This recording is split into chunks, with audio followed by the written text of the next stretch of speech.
Lipat muna tayo ng Navotas. Ah, Magandang gabi sa iyo, Brother Eli Soriano. At natutuwa ako at nagagalak na isa ako sa inanyayahan ng inyong kasapi sa ADD o ang dating daan.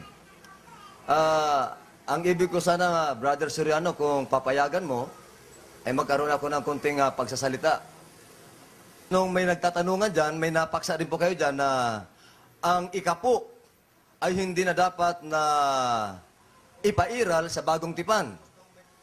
Sapagat ito ay hindi na naaayon sa atin, kundi ito ay sa panahon pa ng Israel. Kami po ay tutulho roon. Wala pong pagtuturo ang banal na kasulatan dyan, Brother Eli. Hindi po sa tinutuligsa ko po kayo, pwede po tayong magpalitan ng ating opinion o kuro-kuro kung papayag ko kayo. Sapagat sa banal na kasulatan, sa bagong tipan, ipinakikita rin mismo maging sa Hebrews 7. Isinulat ito, yung pagbibigay ni Abraham ng ikapo kay Melchizedek. Si Melchizedek ay isang kataas-taasang saserdote. Hindi siya sa lipi ng anak ni Israel o ni Jacob. Sangayon sa tala ng Biblia ay wala siyang pinagmulan. Pero pinaglagakan siya ng ikapo ni Abraham. Ang tanong, Brother Soriano, mayroon po bang nakasulat sa bagong tipan na kasalanan ang magbigay ng ikapo sa panahon natin ngayon? Kasi hindi po ako naniniwala na utos sa panahon Kristyano dahil hindi lang naman Kristyano ang ating sikta dito sa Pilipinas. Ang daming sikta sa Pilipinas. Kaya utos pa ba sa ating panahon o hindi na? O kasalanan ba ang magbigay ng ikapo? Sa ngayon, sa banal na kasulatan, sa bagong tipan tayo mag-usap. Brother Soriano, huwag mo munang dalihin yung lumang tipan. Pwede po bang sagutin niyo po kami? Marami ho akong kasama rito na aking mga kasama. Alam mo kapatid, kagalakan kung sumagot kahit kailan sa tanong. Lalo na pag maliwanag ang tanong, ay gusto ko rin talagang sumagot. Dahil sabi mo, ang tanong mo ay kasalanan ba sa bagong tipan ang magbigay ng ikapo? Dahil sabi mo pa yung panahong Kristiyano, parang tutol ka na ngayon ay panahong Kristiyano. Sabi mo kasi marami namang relihiyon na hindi Kristiyano. Ang tinutukoy kong panahon, kapatid, na panahong Kristiyano, yung panahon na ang aral ni Kristo ang dapat nating sundin. Kung naniniwala ka sa Biblia, yun ang aking kondisyon. Kung naniniwala ka sa Biblia, sa buong Biblia, makikita mo sa Biblia na mayroong panahon na nakaukol sa panahong Kristiyano. Hindi panahon ng mosaiko o panahon ni Moises o ng Israel. Basahin natin ang Hebreo 1:1, kapatid na Luz. Ang Diyos na nagsalita ng unang panahon sa ating mga magulang sa iba't ibang panahon at sa iba't ibang paraan sa pamamagitan ng mga propeta ay nagsalita sa atin sa mga huling araw na ito sa pamamagitan ng kanyang anak na siyang itinalaga na tagapagmana ng lahat ng mga bagay na sa pamamagitan naman niya ay ginawa ang mga panahon. Yung Diyos pala na nagsalita nung unang panahon, sabi ni Pablo, sa ating mga magulang, sa mga patriarka, sa iba't ibang panahon at saka sa iba't ibang paraan, ay nagsalita naman sa atin sa mga huling araw na ito sa pamamagitan ng kanyang anak. So, meron palang division ng panahon sa Biblia. May panahon ng mga patriarka, may panahon ng Israelita, iba't ibang panahon yon. Pero may panahon naman na ang Diyos ay nagsasalita sa atin sa pamamagitan ng kanyang anak. Ayon. Kaya ngayon, hindi na panahong Israelita, panahon na ngayon ng Kristyanismo. Basahin natin ang 11:26 ng Gawa. At nang siya'y kanyang masumpungan, ay kanyang dinala siya sa Antioquia. At nangyari na sa buong 1 taon, sila'y nakisama sa iglesia at nagsipagturo sa maraming tao. At ang mga alagad ay pinasimulang tawaging mga Kristiyano sa Antioquia. Kaya nung panahon na nagturo na ang mga apostol, ang mga tawag sa mga alagad, mga Kristiyano na. Hindi na mosaiko, hindi na Israelita, Kristiyano na. At yan din ang sinabi ni Pedro sa unang Pedro, Kapitulo 4. Ganito ang ating mababasa sa 16, kapatid na Daniel. Ngunit kung ang isang tao ay magbata na gaya ng Kristiyano, ay huwag mahiya, kundi luwalhatiin ng Diyos sa pangalang ito. Ayon, kung ikaw ay magbabata ang wika gaya ng Kristiyano, huwag kang mahiya, kundi luwalhatiin ang Diyos sa pangalang ito. So ang katawagan o ang pangalan ng mga lingkod ng Diyos ngayon, mga Kristiyano, hindi Israelita.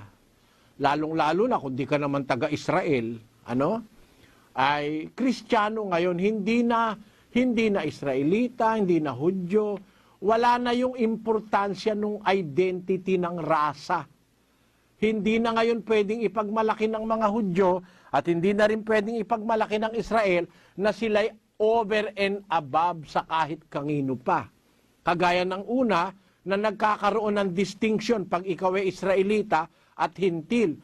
Pero nang dumating ang panahon ni Kristo at mga apostol, yung identity ng Israel bilang chosen people of God ay hindi na yun ang kanyang dapat na panghawakan. Sabi nga ni Pablo doon sa Galacia, sa 3:27, ganito. Sapagkat ang lahat na sa inyo ay binautismuhan kay Kristo, ay ibinihis si Kristo. Walang magiging Hudyo o Griego man. Walang magiging alipin o malaya man. Walang magiging lalaki o babae man. Sapagkat kayong lahat ay iisa kay Kristo Jesus. Di na-emphasize yung pagiging Israelita mo o Hudyo.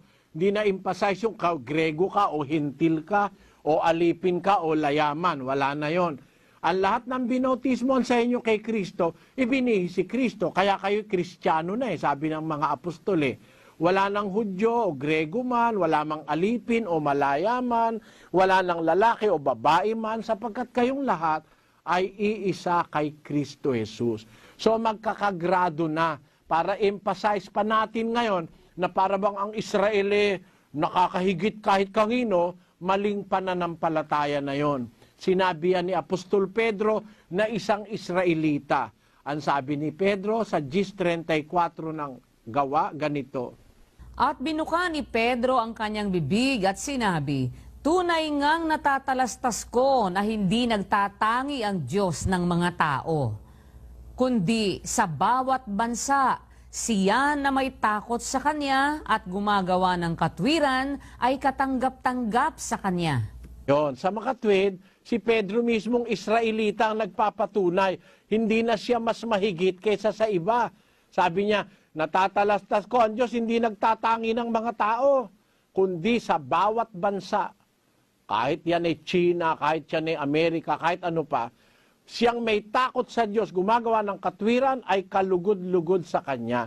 So hindi na natin i-emphasize na tayo Israelita o ano pa, Kristiyano tayo. Yun ang tinutukoy ko, kapatid, na tayo ngayon, panahong Kristiyano. Panahon, hindi kwalifikasyon ng Kristiyano ang tinutukoy ko, panahon. Sabi mo, marami namang hindi Kristiyano. Talagang totoo, alam ko yun. May mga Budista, may Confucianista, may Zoroastrianista, may mga nagsasabi pa rin sila raw ay mga Israelita o mga Hudyo. Wala akong pakialam sa kanila. Ang pakialam ko, tayong lahat ngayon nabubuhay sa tinatawag ng Bibliang mga huling araw kung kailan ang ating lehislador at dapat paniwalaan ay si Kristo.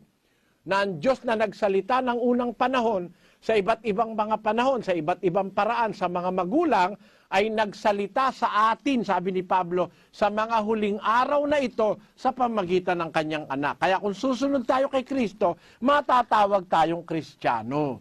Ngayon, sa panahong Kristiyano, kapatid, yung sinasabi mo na si Abraham nagbigay ng ikapu kay Melkisedek, na hindi naman si Melkisedek wala namang kamong pinanggalingan, hindi naman saserdoting Levita. Yun namang ibinigay ni Abraham kay Melkisedek na ikapu, hindi naman utos yun voluntaryo yun. Merong pagbibigay na utos ng ikapu. Yun yung ginagawa sa Israel nung araw sa panahon ni Moises. Utos talaga yon. Pero nung panahon ni Melkisedek at saka nung panahon ni Jacob na wala pang utos, yung ikapung ginawa nila voluntary. It's a vow. Yung kay Jacob, vow yun, vow. Tawag doon panata. Basahin natin yung nasa Genesis. At si Jacob ay nagpanata na sinasabi, kung sasaakin ang Diyos at ako'y iingatan sa daang ito na aking nilalakaran at ako'y bibigyan ng tinapay na makakain at damit na maisusuot, na anupat ako'y makabalik na payapa sa bahay ng aking ama, ay ang Panginoon nga ang magiging aking Diyos. At ang batong ito na aking itinayo na pinakaalaala ay magiging bahay ng Diyos. At sa lahat ng ibigay mo sa akin ay walang pagsalang, ang 10 bahagi ay ibibigay ko sa iyo. Ayun, yung kay Jacob, hindi yun pagsunod sa utos. Hindi utos pa ang 10 sa panahon ni Jacob. Ang pagbibigay ng utos na 10 naganap lang sa panahon ni Moises sa mga saserdotes levitas. Ngayon, nung panahon ni Jacob, yun ay isang uri ng pagtanaw ng utang na loob sa Diyos. Kung bibigyan mo ako ng pangangailangan ko, walang pagsalang ibibigay ko ang 10 bahagi sa iyo, sabi ni Jacob. Ganon din naman sa panahon ni Abraham, wala pang utos na 10 nun. Nung siya ay manggaling sa pagtatagumpay sa giyera, dumadaan siya sa Salim. Alam mo, si Melchizedek, hari ng Salim yun . He is the king of Salem. Kaya bilang isang tribute, o parang isang act of parang act of tribute to the king of Salem, binigyan ni Abraham ng 10 bahagi ng samsam. Tandaan mo kapatid ang ibinigay ni Abraham samsam, hindi niya hanap buhay yon. Nanalo lang siya sa gera sa mga hari sa Sodoma at saka sa iba-iba pa. Yung samsam niya, yung mga loot niya, binigay niya yung 10 bahagi kay Melchizedek. Samantalang sa mga Israelita, ang utos, yung kanilang 10 manggagaling hindi sa samsam. Manggagaling yon sa kanilang pinagpaguran sa bukid, 10 ng hayop, 10 ng bukid, 10 ng kanilang kinikita. Kaya magkaiba yon. Yun ang sinasabi ko, kapatid. At ang tinutukoy ko sa yung panahong Kristiyano, panahon kung kailan umiral si Kristo at nagturo. Kung naniniwala ka kay Kristo, maliban na lang hindi ka naniniwala kay Kristo. Pero kung naniniwala ka kay Kristo, makikinig ka sa kautusan ni Kristo. Kasi sinasabi ni Pablo, hindi na tayo magiging dapat pa sa kautusan ni Moises. 13:39 ng Gawa, ulitin ko lang. At sa pamamagitan niya, ang bawat nananampalataya ay inaaring ganap sa lahat ng mga bagay, na sa mga ito'y hindi kayo aariing ganap sa pamamagitan ng kautusan ni Moises. You will not be justified by the law of Moses. Anong batas ngayon ang susundin natin? Sa 6:2 ng Galacia, Magtulong-tulong kayo sa pagdadala ng pasanin ng isa't isa, at sa gayon ninyo matutupad ang kautusan ni Kristo. kaya sa panahon ngayon, hindi na kautusan ni Moises, kautusan na ni Kristo. Kaya naniniwala ako, yung 10, hindi na yun ang batas ngayon. Ang batas yung kautusan ni Kristo na magbibigay ka voluntarily, ayon sa pasya ng puso. Yun ang aming stand doon, kapatid. Okay. Maliwanag po sa talatang ipinagalo mo, Brother Soriano, na hindi pala kasalanan magbigay ng 10. Gaya na kay Abraham, binanggit mo kanina sa Genesis.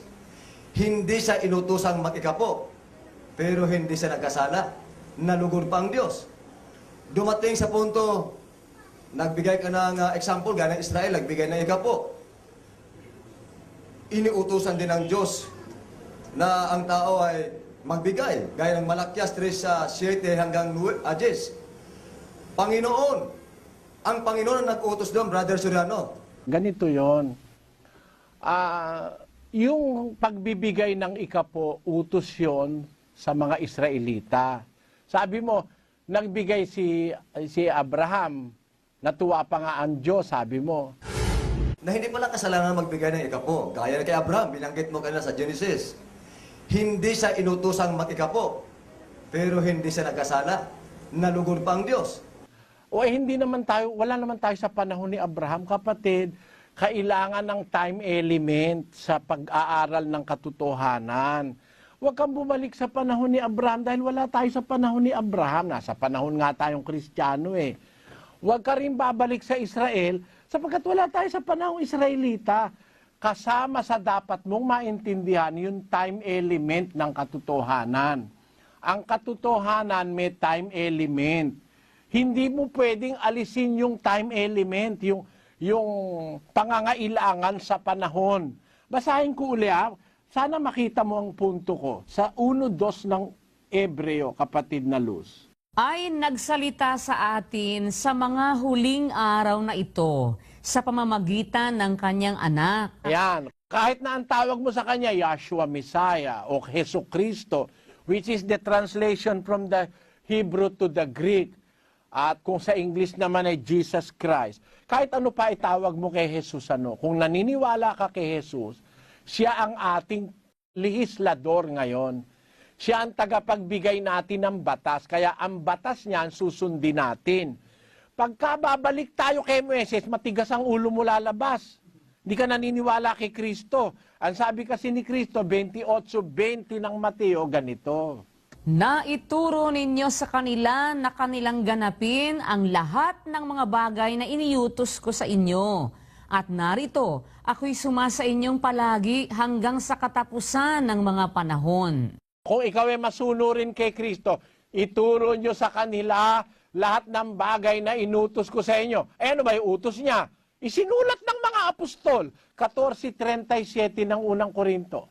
Kung iniisip nino man na siya'y propeta o ayon sa Espiritu, ay kilalanin niya ang mga bagay na sa inyo'y isinusulat ko na pawang utos ng Panginoon. Doon, ang mga isinulat pala ng mga apostol, yun ang utos ng Panginoon. Eh ang sulat ng mga apostol, wala ka namang mabasa ang mga apostol na kolekta ng ikapu eh.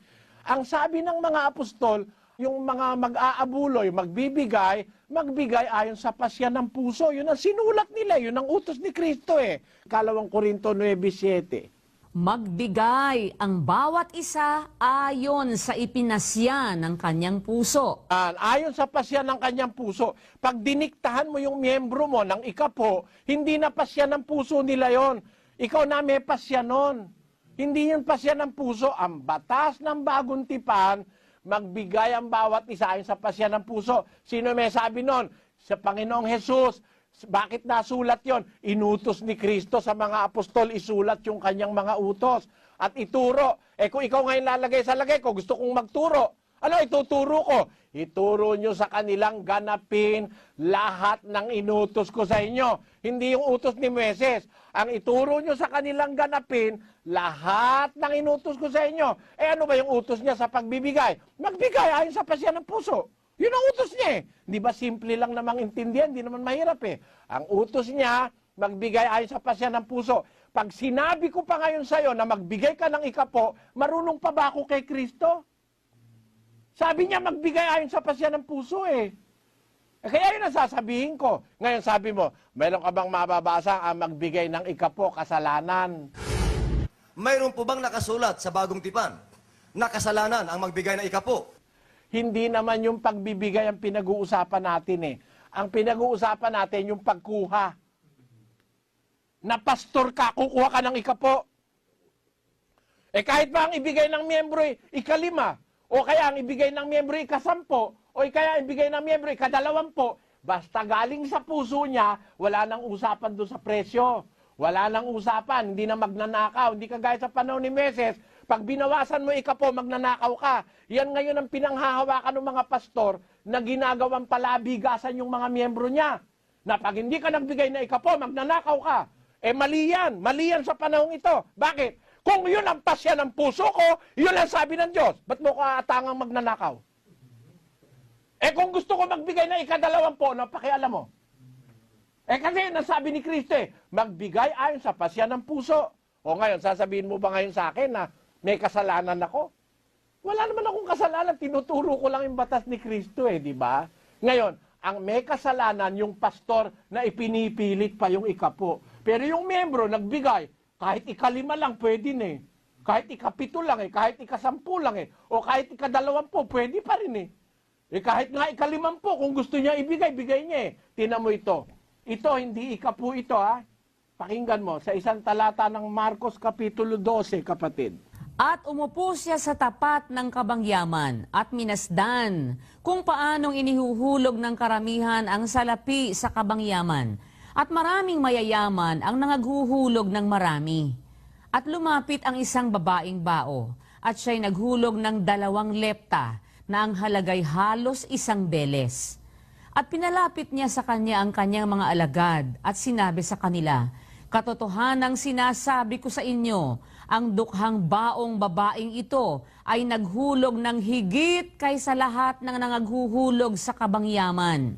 Sapagkat silang lahat ay nagsipaghulog ng sa kanila'y labis, datapwat siya sa kanyang kasalatan ay inihulog ang buong nasa kanya. Sa makatwid bagay ang buong kanyang ikabubuhay." Yung babaeng bao pala hindi nag-ikapo. Binigay lahat eh. Ibinigay niya lahat ng nasa kanya. Eh di hindi ikapo yan. O ngayon, sasabihin mo sa babaeng bao, "Hoy, mali ka. Ang batas ng Diyos, ikapo. Dapat ang binigay mo lang kalahating lepta o kaya 1/4 na lepta. Dahil 2 lepta yun eh. Yun lang lahat ng pera niya eh. Eh divided by 10. Paano yun? Eh hindi mo naman pwedeng i-divide dahil napakaliit na nung 1 lepta eh. Eh 2 lepta lang. Binigay niya lahat ng kanya sa kanya. Di hindi ikapo. Yan ang ipinapatupad ni Kristo. Kung gusto mong ibigay na lahat, pwede pala sa batas ni Kristo kagaya ng ginawa ng babaeng bao eh. Yung widow's mite, 2 lepta halos 1 beles. Ang mabibili lang nun parang 2 maya, something like that. Pero merong mga kapatid sa iglesia na nagbibigay nung talagang kaya lang nilang ibigay. Meron naman nagbibigay mahigit pa sa kaya, yun kasi ang batas ni Kristo. Ayun, walang masamang intensyon doon, kapatid. At walang kasalanan yung nagbibigay. Ang may kasalanan, yung kahit na may batas ni si Kristo, nagsasaksak pa sa batas ni Moises. Dahil ang nakikita niya, sure money eh. Halimbawa, ang miyembro niya, kumita 1,000, 100 kanya. Eh kumita 10,000 yung miyembro, 1,000 kanya. Eh kumita na 100,000 yung miyembro, 100,000 sa kanya. Eh kumita na 10 milyon, 100,000 lang kanya. Instant money yon. Yun ang trabaho ngayon ng mga pastor na ginagawang gatasan yung kanilang mga miyembro. Pero hindi ganun sa tunay na relihiyong nasa Biblia. Yun ang sagot ko dyan, kapatid. Nagpapalit natin ng kuro-kuro. Kaninong utos ang ikapo? Kay Moises o kay Amo Yahweh? O sa Panginoon sinasabi natin? Pakibasa ng ikapo, utos ni Moises. Pag may nabasa ka ngayon din, kami nandito ngayon, pababatos mo kami. Ang ikapo, utos ni Moises, hindi utos ni Yahweh. Showdown ito. Sasagot na ako, kapatid, dahil naamon mo kasi ko ng showdown eh. Ganito ang babasahin ko sa Biblia. Ako gusto ko yan showdown para hindi masyadong maraming usapan. Ang alam mo pala, yung utos ni Moises, hindi utos ng Diyos. Eh nagkakamali ka. Basahin natin ang 4:4 ng Malakyas. Alalahanin ninyo ang kautusan ni Moises na aking lingkod, na aking iniyutos sa kanya sa Horeb, para sa buong Israel, na may mga palatuntunan at mga kahatulan. Diyan ka nagkakamali, kapatid, sa tanong mo sa akin sa showdown. Patunayan mo kamo, utos ni Moises, hindi utos ng Amang Yahweh. Eh kung di ka ba naman nagkakamali, yung utos ni Moises, ang may sabi nun, ang Diyos. At yun daw kautusan ni Moises, sabi ng Diyos, ibinigay ko sa kanya sa Horeb. Ulitin natin yung talata, Sis Luz. Alalahanin ninyo ang kautusan ni Moises na aking lingkod, na aking iniyutos sa kanya sa Horeb. Yan. Makinig ka lang, kapatid. Makinig ka muna bago ka humatol. Ang sabi ng Diyos, alalahanin ninyo ang kautusan ni Moises na aking lingkod, na aking iniutos sa kanya sa Horeb. So yung utos ni Moises, yung pala utos ng Diyos. No? At yun, para sa buong Israel. Eh hindi mo naman pwedeng pamalian ng Diyos eh. Yung inutos niya para sa buong Israel. Utos ng Diyos yun. Ipinasa kay Moises, kaya tinatawag na kautusan ni Moises. Ang Diyos din ang tumawag na kautusan ni Moises eh. Alalahanin ninyo ang kautusan ni Moises na aking lingkod, na aking iniutos sa kanya sa Horeb. Eh di utos ng Diyos yun, binigay kay Moises, tinatawag ng Diyos kautusan ni Moises. Ngayon, yung bang kautusan ng Diyos, Hanggang ngayon ba, kautusan pa rin yun yung sa Israel? Ang isa ron, huwag kang kakain ng baboy. Huwag kang kakain ng hipon, talaba, tulya. Ha? Huwag kang kakain ng tahong. Kasama yun sa utos ng Diyos na ibinigay kay Moises. Sinulat ni Moises. Ngayon ba, kapatid, kumakain ka ba ng talaba, tahong, tulya, hipon, kumakain ka ba ng baboy? Kautusan ng Diyos yun. Kautusan din ni Moises yun. Kasi yung kautusan ni Moises, kautusan ng Diyos yun. Yun ang ayon sa Biblia. Yung kautusan ng Diyos, yun din yung kautusan ni Moises. Ang kautusan ni Moises na aking lingkod, na aking iniutos sa kanya sa Horeb, doon sa bundok. Ano ba yun? Di ba yun ang kautusan ng Diyos? Iniutos kay Moises, tinawag ng Diyos, kautusan ni Moises. Pareho yun eh. Sino ba nag-utos na ikapo? Ang Diyos. Kanino bang utos yon? Sa Diyos. Kanino ipinasa? Kay Moises. O edi kautusan din ni Moises yun. Yun ang sumaron, kapatid. Okay. Brother Soriano, narinig ko ang panig mo. Binasa mo kanina ang Mateo 28, talatang 19 at 20. Hindi ba sinabi doon sa talata na inyong ituro sa lahat ng tao na ganapin ang lahat ng iniuutos ko sa inyo? Hindi sinabi na piliin ninyo ang iniuutos ko sa inyo. Ang sabi sa Mateo 28, talatang 19 hanggang 20, ituro ninyo sa lahat ng tao na inyong ituro ang lahat ng iniuutos ko sa inyo. Mateo 5:17, hindi ako naparito, sabi ni Kristo, sinabi ni Yeshua, hindi ako naparito upang sirain ang kautusan ni ang mga propeta. Si Moses, propeta ba o hindi? Sinira ba ni Kristo? Ang sabi ni Kristo, hindi ako naparito upang sirain ang kautusan ni ang mga propeta. Deuteronomy 12:32. Ang sabi ni Moses, ang lahat ng iniutos ko sa inyo, ituro nyo ng walang labis at walang kulang. Parehong-parehong katulad na sinasabi sa Bagong Tipan. Ano pang sabi? Sa Apokalipsis 22, talatang 18-19, ang mag-alis, aalisin ang kanyang bahagi sa kaharan ng langit. Ang magdagdag, daragdagan ng salot. Ang sabi din sa banal na kasulatan, si Yahweh ang may utos. Sa Malakyas 3:9, sabi rito, ninanakawan ninyo ako nitong buong bansa. Kung iyong babasahin pa siya mula 7 hanggang 10 ng Malakyas, ang sabi sa paano ka namin ninakawan? Nagsalita ang tao sa Diyos. Sabi ng Diyos sa makatuwid bagay sa ikapo, ninanakawan ninyo ako nitong buong bansa, 9. Kaya sabi ng Diyos, subukin. Sinong may utos? Subukin ang sabi ng Diyos. Kaya bakit pinasusubok ng Diyos? Dahil maraming mga tao ang hindi nagbibigay na ikapo. Ito'y subukan ng pananampalataya. Gaya ng ating amang si Abraham. Bilang mga anak sa pangako, si Abraham ay ama ng mga bansa sa pananampalataya. Bilang ang Pilipinas, kasapi sa mga maaaralan ng totoong iglesia ng Diyos, kami ay kasapi din sa totoong assemblea ni Amang Yahweh. Ang Pilipinas ay kasama sa makikilakip, sabi doon sa propesya ni Propeta Isaiah, chapter 56, talatang 6. Gayon din naman ang taga-ibang bansa na makikilakip.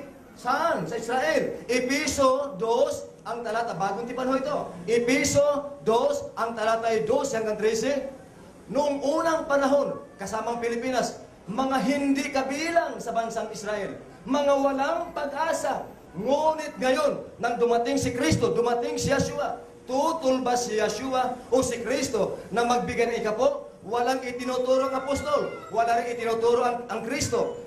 Walang may pakita na kasalanan ang magbigay. Kundi ang sabi ni Kristo, Mateo 28:19 hanggang 20, na inyong ituro ang lahat ng iniuutos ko sa inyo. Gaya ng maliwanag na paliwanag ni Kristo sa Mateo 5:17 hanggang 19. Na ang sabi, huwag ninyong isipin, mag-isip ka lamang na baguhin ang utos ng Diyos, kasalanan. Huwag ninyong isipin na parito ako upang sirain ang kautusan, kundi upang ganapin. Sinong may utos? Ang Diyos. Nagpunta baga si Kristo rito upang magpakita ng halimbawa ng pagsuway sa utos? Wala pong talatang makikita. Juan 12, 49 hanggang 50, walang sariling utos. Ito sa pakibasa nga kapatid. Pwede bang mag-request, Brother Serrano? Pakibasa, Juan 12, 49, 50. Tignan natin kung may sariling utos si Kristo. Nagbuhat sa kanyang sarili. Pakibasa. Juan 12, para din natin. Juan 12, pakibasa. King Israel, pakibilis. Kasi, okay. Juan 12:49. Ito po ang sinasabi sa talatang ito. Sapagkat ako'y hindi nagsasalita na mula sa aking sarili, kundi ang Ama na sa akin ay nagsugo, ay siyang nagbigay sa akin ng utos kung ano ang dapat kong sabihin at kung ano ang dapat kong salitain. Okay na? Maliwanag ho ba? Walang sariling utos si Kristo kung anong idikta sa kanyang Ama. Yun ang kanyang sinasabi sa lahat ng mga tao. Maliwanag ang Mateo 5:17 hanggang 19 na hindi nagpunta dito si Kristo upang sirain ang kautusan ni ang mga propeta. Ang sabi dito sa Hebro, Kapitulo 10, ang talatang 28, ang magpawalang bisa sa kautusan ni Moises, maging 2 o 3 saksi, mamamatay ng walang awa. Brother Soriano, ikaw ba? Pinawawalang bisa ang bang kautusan ni Moises? Oo, hindi. Yan. Ako sasagot naman ngayon ako, kapatid.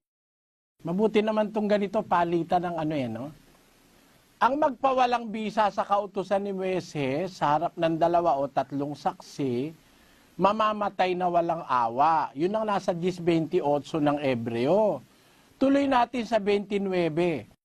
Gaano kayang higpit ng parusa sa akala ninyo ang ihahatol na nauukol doon sa yumurak sa anak ng Diyos. Itong salita, pag pag kukompare, kino-compare ni Pablo sa panahon kasi nung una, ang magpawalang halaga sa panahon ni Moises, mamamatay na walang pagsala sa 2 saksi, 3. Gaano ba kahigpit ang parusa pag yuyurakan mo naman yung anak ng Diyos? So, hindi na tayo ngayon nasa kautusan ni Moises. Nasa kautusan na tayo ng anak ng Diyos na si Kristo. Yun ang ibig sabihin dyan sa talatang binasa mo. Huwag mong pagsamahin yung panahon ni Moises at saka panahon ni Kristo. Magkaibang panahon yon, kapatid. Ngayon, doon sa sinasabi mo na hindi sinira ni Kristo ang kautusan at propeta, tama yung nasa sitas, pero yung pakahulugan mo ang mali, kapatid. Pakinggan mo, ha? Kaya makinig ka siguro, kapatid. Ba't napakarami yatang nagdidikta sa'yo? Tayong dalawa lang magkausap. Para wag kang maguluhan, wag mo nang pagdiktahin yung miyembro mo, no? Eto, masasabi ko sa'yo. Yung sinasabi mo na si Kristo na parito, hindi para sirain ang kautusan o ang propeta, tama yun eh. Tama yun. Hindi siya naparito para sirain ang kautusan at propeta. Alin bang kautusan yun? Yung ba yung ikapo? Yung ba ikapo? Ang hindi sisirain ni Kristo?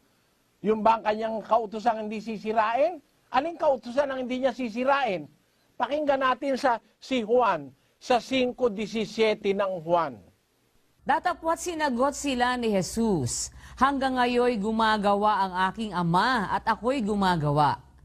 Dahil dito nga'y lalo nang pinagsikapan ng mga Hudyo na siya'y patayin, sapagkat hindi lamang sinira ang araw ng Sabat, kundi tinatawag din naman na kanyang sariling Ama ang Diyos, na siya'y nakikipantay sa Diyos.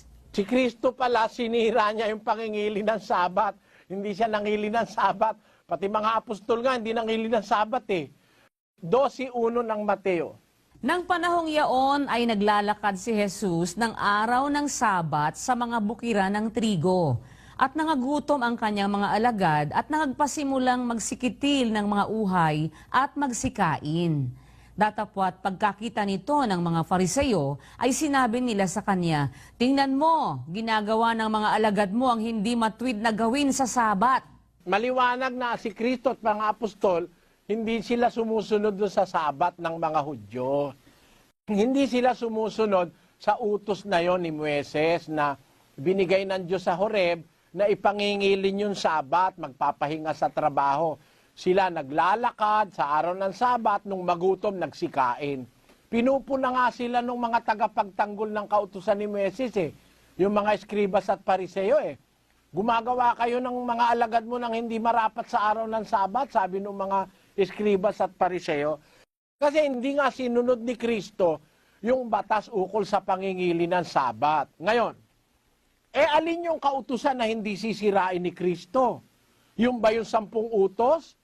Kapatid, makinig ka. Ngayon mo lang siguro ito maririnig. Pakinggan mo mabuti. Hindi yung 10 utos at hindi yung pag-iikapo ang sinasabi ni Kristo na hindi niya sisiraing kautusan. Merong kautusan na hindi siya sisirain. Hindi yun yung 10 utos at hindi yun yung batas ni Moises. Bakit? Basahin natin ang unang Timoteo 1, 8 at 9. Datapwat nalalaman natin na ang kautusan ay mabuti kung ginagamit ng tao sa matuwid. Yamang nalalaman ito na ang kautusan ay hindi ginawa dahil sa taong matuwid. Yung palang kautusan, hindi pala ginawa yun para sa taong matuwid. Hindi pala para kay Kristo yun Ulitin mo nga, Sis Luz.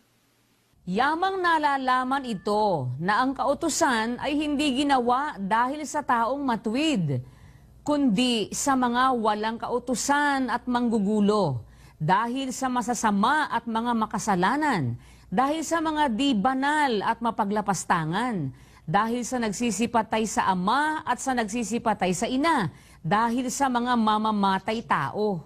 Yan, yung palang kautusan ni Moises, yun pala para sa mga masasama, para sa mga pumapatay ng tatay, pumapatay ng nanay. Hindi pala yun ginawa para sa taong matuwid. Si Kristo naman, hindi naman para sa kanya yung 10 utos Hindi rin naman para sa kanya yung 10 Para ipaliwanag mo na si Kristo hindi sinira yung kautusan, pinapatunog mo ang kautusan na hindi niya sinira yung 10 utos. Mali ka dyan, kapatid. Nagkakamali ka. Kasi yung 10 utos, hindi para sa taong matuwid yun, hindi para kay Kristo yun. Para yun sa mga manlalabag, sa mga pumapatay, para sa mga nagnanakaw, para sa mga lapastangan sa magulang. Doon nakaukol yung mga kautusan. Kung merong kautusan si Kristong sinasabi na hindi niya sinira, may kautusan para sa kanya ang Diyos. Para sa kanya lang partikular. Basahin natin ang Gisang Ebreo. Nang magkagayoy, sinabi ko, narito, ako'y pumarito, sa balumbon ng aklat ay nasusulat tungkol sa akin, upang gawin, O Diyos, ang iyong kalooban. Yan, may kautusan ng Diyos para kay Kristo. Naparito ako sa balumbon ng aklat, nasusulat tungkol sa akin, para sa Kanya. Nakasulat yun sa kautusan ni Moises, sa aklat ng mga awit at saka sa mga propeta. May mga gagampanan si Kristo sa mga kasulatan, sa awit, sa propeta at saka sa kautusan ni Moises. Basahin natin sa 24:44 ng Lucas.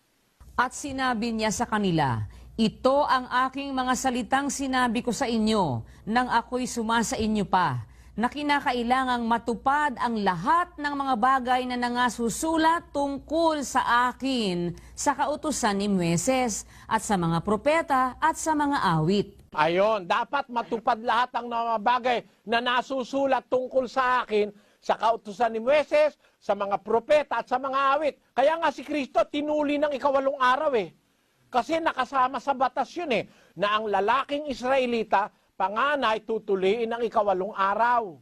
Kaya siya inihandog sa templo pagkatapos na siya'y matuli.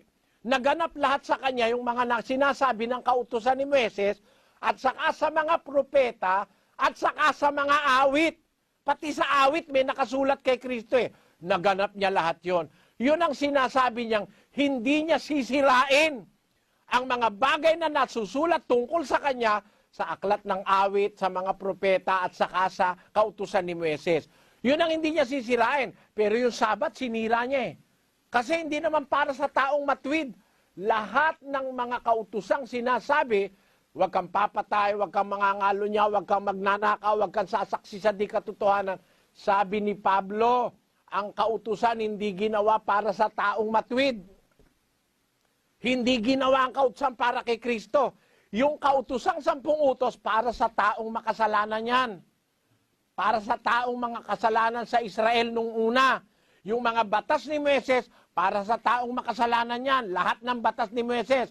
Ngayon, si Kristo, kung meron man siyang kautusang susundin, may kautusang nauukol para sa Kanya lang. Sa Kanya lang. Exclusively for Him.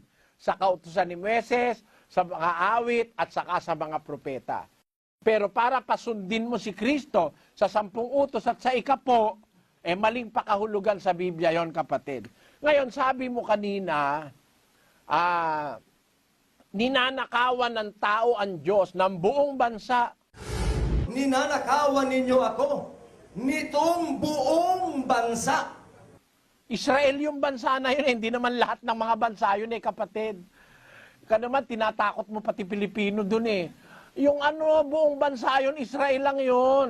Ang mga Israelita inutusan ng 10, dalhin ninyo ang buong 10 bahagi sa kamalig upang magkaroon ng pagkain sa aking bahay. Sabi niya sa mga Israelita. At alam mo ba, kapatid, kung bakit nag-utos ang Diyos ng 10? Ang bahagi ron, ibibigay sa mahihirap, ibibigay sa mga babaeng bao, ibibigay sa saserdote. Yun namang mga nangongolekta ng 10 ngayon para sa pastor lang mag-isa. O basahin natin ng Deuteronomio 26:12. Kayong mga nagbibigay na 10, tingnan nyo yung pastor nyo, pag nakuha na 10, binibigyan ba yung mahihirap? Basahin natin. Pagkatapos mo ng pagbibigay ng buong 10 bahagi ng iyong pakinabang sa 3 taon, na siyang taon ng pagbibigay ng 10 bahagi, ay magbibigay ka nga rin sa Levita, sa taga-ibang lupa, sa ulila, at sa babaeng bao, upang sila'y makakain sa loob ng iyong mga pintuang daan at mabusog. Palang 10, hindi pala para sa pastor lang yun Bibigay mo yung mga babaeng bao, yung mga ulila, yung mga taga-ibang lupa, yung mga mahirap. Pag bibigyan mo, tapos yung 10 ng 10, anong gagawin mo? Basahin natin sa Bilang 18:26. Bukod dito, isasalitain mo sa mga Levita at sasabihin mo sa kanila, pagkuha ninyo sa mga anak ni Israel ng 10 bahagi na aking ibinigay sa inyo mula sa kanila na inyong pinakamana, ay inyong ihahandog nga na pinakahandog na itinaas sa Panginoon ang 10 bahagi ng 10 bahagi. Pagka kumuha pala ng 10 yung mga sacerdotes levitas, yung 10% nun, ihahandog nila sa Panginoon na parang alay na susulugin. Ngayon yata, yung mga pastor ng 10, hindi na nagsusunog kanila na lahat kapatid na Daniel, ano? Sayang po Sayang. Mali pala yun Dapat pala wag mong sasarilinin. Bibigyan mo yung mga ulila, mga babaeng bao, yung mahihirap, yung mga estranghero, papakainin mo yung mga Levita. Tapos yung 10 bahagi, nung 10 bahagi, ihahandog mo sa Panginoon na handog na itinataas na handog. Ibig sabihin, hindi lahat mapupunta sa pastor. Ngayon, mga pastor na 10, kaya nagyayamanan, sinosolo Ang kasosyo niya, yung asawa niya. Kaya yung mga pastor na 10 ngayon, yung mga asawa, tignan mo, pulong-pulong ng alahas. Nakaalahas ang mga asawa dahil yung 10 ng miyembro pinambibili ng alahas. Biro mo yung 10 ng kataong mahirap, bibili mo ng alahas para sa asawa mo. Hindi naman para ron yun Para sa mahirap yun, para sa mga ulila, para sa mga babaeng bao, para sa mga biyuda, o para sa mga estranghero. Yun ang pinag-uukulan ng 10 ng araw. Pero sa panahon ng ating Panginoong Hesus, yung sinasabi mo kapatid na ang Pilipinas ay ilalakip din sa bansang Israel.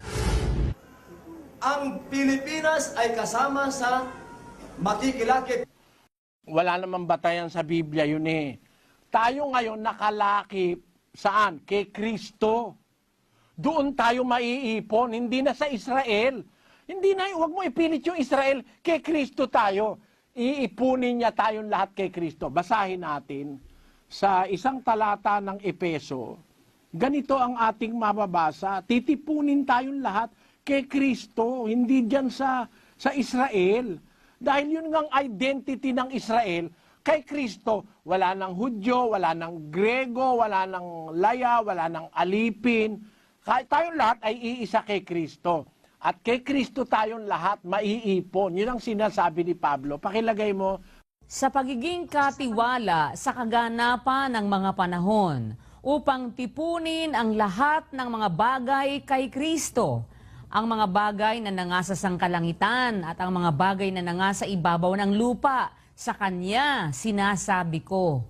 kay Kristo titipunin, hindi sa Israel, kapatid. Ang Israel expired na. Huwag mo na kasing ipilit yung Israel, Pilipino ka, ipipilit mo Israel. Parang niwawalan mo namang kahulugan yung pagka-Pilipino natin. Sabi ni Pedro, bawat bansa, hindi na exclusive ang Israel ngayon.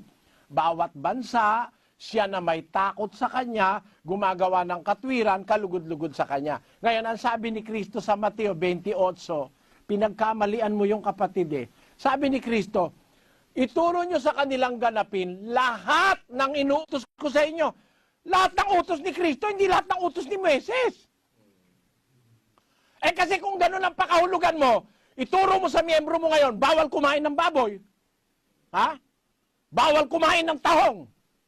Bawal ang hipon, tulya, alimangot, alimasag, talangka, bawal lahat yan. Dahil batas ni Moises yan.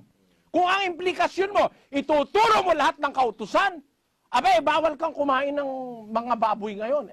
Pagka pinapayaan mo ang miyembro mo kumain ng hipon, talaba, tahong, niloloko mo lang sila. Kasi, nung sinabi ni Kristo, ituro nyo sa kanilang ganapin, lahat ng inutos ko, hindi inuutos ni Moises. Dahil ibang utos sa panahon ni Moises, ibang utos sa panahon ni Kristo. Ang katunayan, huwag mong kakalimutan yung talata, kapatid. 13:39 ng gawa. Binabaliwala mo itong salita ni Pablo eh. 13:39.